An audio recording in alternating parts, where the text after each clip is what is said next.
श्री स्वामी समर्थ। ये वीडियो मैं 13 जुलाई 2022 स्पेशल के लिए बना रही हूँ। 13 जुलाई 2022 को गुरु पूर्णिमा है और हम सभी भक्तों के लिए बहुत बड़ा दिन होता है। हमें क्या करना है 13 जुलाई 2022 को स्पेशल उस दिन के लिए? हमें सुबह जल्दी उठना है, घर की साफ़ सफाई करनी है, नहाना है, उसके बाद पूरे घर में पवित्र जल का छिड़काव करना है। पवित्र जल में आप क्या कर सकते हैं? अगर आपके पास गंगा जल है तो गंगा जल से पूरे घर में छिड़काव कर सकते हैं, या अगर आपके पास गौमूत्र है तो आप गौमूत्र का भी छिड़काव पूरे घर में कर सकते हैं। इसके बाद में साफ वस्त्र पहनकर आपको अपने मंदिर के सामने बैठना है। मंदिर के सामने बैठकर आपको मंदिर की रंगोली बनानी है। फिर आपको अपने चौखट पर जाकर दरवाजे पर भी रंगोली आपको बनानी है। फिर दरवाजे पर भी आपको दीपक रखना है, ठीक है। इसके बाद जब हम वापस मंदिर पर आएंगे तो मंदिर पे भी हम दीप प्रज्वलित करेंगे और सबसे पहले दीपक की पूजा करते हैं। शुभम करोति कल्याणम आरोग्य धन संपदाम शत्रु बुद्धि विनाशाय दीपक ज्योति नमस्तुते। इस तरह दीपक ज्योति को नमस्कार करते हुए हम श्री गणेश जी की पूजा स्टार्ट करेंगे।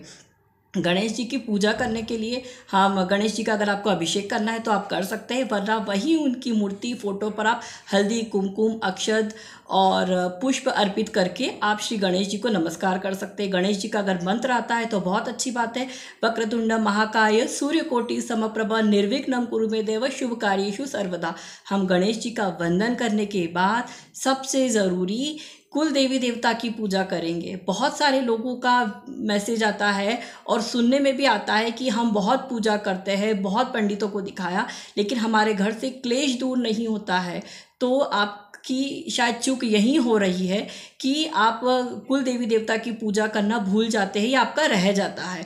तो महाराज हमेशा हमेशा कहते हैं मैं तो आपके साथ हूँ ही, लेकिन आपको देवी देवताओं को भी पूजना है। तो आपको अपने कुल देवी देवता की भी पूजा करनी है, हल्दी कुमकुम अर्पित करना है, पुष्प अर्पित करना, अक्षता अर्पित करना है। और जो मंत्र है कुल देवताभ्याम नमः कुल देवीभ्यः नमः कुल देवता प्रसन्न कुल देवी प्रसन्न, इसके साथ में उनका आवाहन करना है। फिर और भी एक महत्वपूर्ण बात, आप जहाँ पर भी है वहीं से अपने माता पिता को नमन करिए कि और अपने कार्य में आपकी वृद्धि हो, उनका आशीर्वाद लीजिए। इसके बाद में हम स्वामी जी की पूजा के लिए आगे बढ़ते हैं। स्वामी जी की पूजा के लिए हमें क्या करना है? स्वामी जी की पूजा के लिए अगर आपके घर में स्वामी जी की मूर्ति है, पादुका है, तो आपको उसकी पूजा करना है। मेरे घर पर है तो ज़रूर मैं गुरु पूर्णिमा के दिन महाराज का अभिषेक करूंगी, पादुका का भी अभिषेक करूंगी।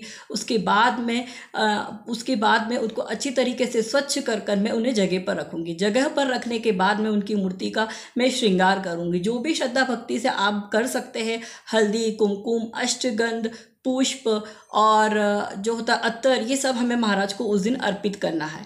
इसके बाद में अगर आपके पास फोटो है तो आप प्रतिमा की भी पूजा कर सकते हैं। हार फूल चढ़ाइए। उसके बाद महाराज को श्री स्वामी चरित्र सारामृत बहुत पसंद है।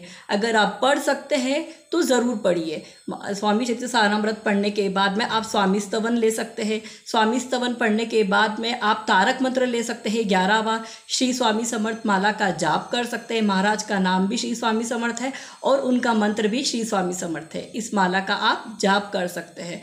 और कुछ लोग अभी पूछ रहे थे कि हम और क्या क्या कर सकते हैं, तो सबसे पहले आप ये जानिए कि आपको क्या क्या क्या नहीं करना है। अगर आप महाराज से जुड़ गए हैं, इट मीन्स महाराज की आप पर दृष्टि है। आपसे जो कराना है महाराज स्वयं करा लेंगे।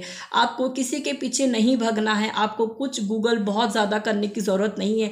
नहीं बहुत जो लोगों को पूछना है कि क्या करें क्या करें। अगर आप महाराज से जुड़ गए हो तो महाराज को आपसे जो सेवा करानी है महाराज आपसे स्वयं कराएंगे।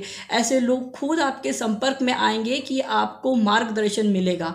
तो सबसे पहले आपकी जो समस्या है वो महाराज के सामने आप अर्पित कर दीजिए। उसके बाद में जो आप करते आ रहे हैं बस वही करिए। अगर आप श्री स्वामी समर्थ महाराज की 11 माला का जाप कर रहे हैं तो आप सिर्फ अगर वो भी करेंगे तो भी चल जाएगा। इसके अलावा जो मैंने बताया है इसका सबका स्क्रीनशॉट वगैरह में जो है आपको अपने YouTube पे आपको शेयर कर दूंगी, तो आप वहाँ से भी पढ़ सकते हैं और आप गूगल भी कर सकते हैं जो चीज़ मैंने बताई है। अगर आपको लगता है तो आप करिए, अदरवाइज श्री स्वामी समर्थ माला जाप भी बहुत है। हमें परेशान होकर नहीं करना, हमें पूरी श्रद्धा और विश्वास के साथ करना है जितना हम कर सकते हैं। इसके बाद में हम महाराज के मंत्र के जाप के बाद में हमें आरती लेनी है। आरती में सर्वप्रथम हम गणेश जी की आरती लेंगे। गणेश जी की आरती लेने के बाद में हम महाराज की आरती लेंगे। महाराज की आरती जिन लोगों को को नहीं आती है, मैं स्क्रीनशॉट शेयर कर रही हूँ, आप वहाँ से महाराज की आरती देख सकते हैं या फिर आप यूट्यूब भी कर सकते हैं। महाराज की आरती हो जाने के बाद में आपको प्रसाद अर्पित करना है। प्रसाद अर्पित कर कर अपने महाराज का आशीर्वाद लेना है और कर्पूर की आरती करनी है। कर्पूर की आरती हो जाने के बाद पूरे घर में धूप देना है और अपने परिवार पे ये सब प्रसाद जो है आपको बांटना है। अगर हो सके तो गुरु पूर्णिमा के दिन अन्न का दान ज़रूर करें। मैंने पहले भी कहा था महाराज को अन्न का दान बहुत पसंद है, तो अन्न का दान करिए। बहुत ज़्यादा पूजा के पीछे नहीं भगना है, थोड़ा करना है पर अच्छा करना है, क्योंकि महाराज हमेशा कहते हैं कि मुझे ज़्यादा नहीं चाहिए। महाराज हमेशा क्वालिटी वर्क पे बिलीव करते हैं, बिना किसी का मन दुखाए, बिना किसी के साथ छल करे, बिना किसी का साथ धोखा करे। आप सिंपली अपने बिजी शेड्यूल में से जो कर सकते हैं आप करिए, महाराज के श्री चरणों में अर्पित करिए। अगर एक बार आपको महाराज की पूजा करने का अवसर मिला है, इट मीन्स महाराज की दृष्टि आप पर है, वो आपसे वो सब करा लेंगे जो आपके योग्य होगा। श्री स्वामी समर्थ। जो बोला महाराज ने बुलवाया है, अगर कुछ गलती हुई है तो महाराज क्षमा करिएगा। अगर मेरे वीडियो से आपको कुछ फ़ायदा होता है तो मैं महाराज को धन्यवाद दूंगी कि मुझे ये मार्ग आपने दिया कि मैं किसी के काम आ सकूं।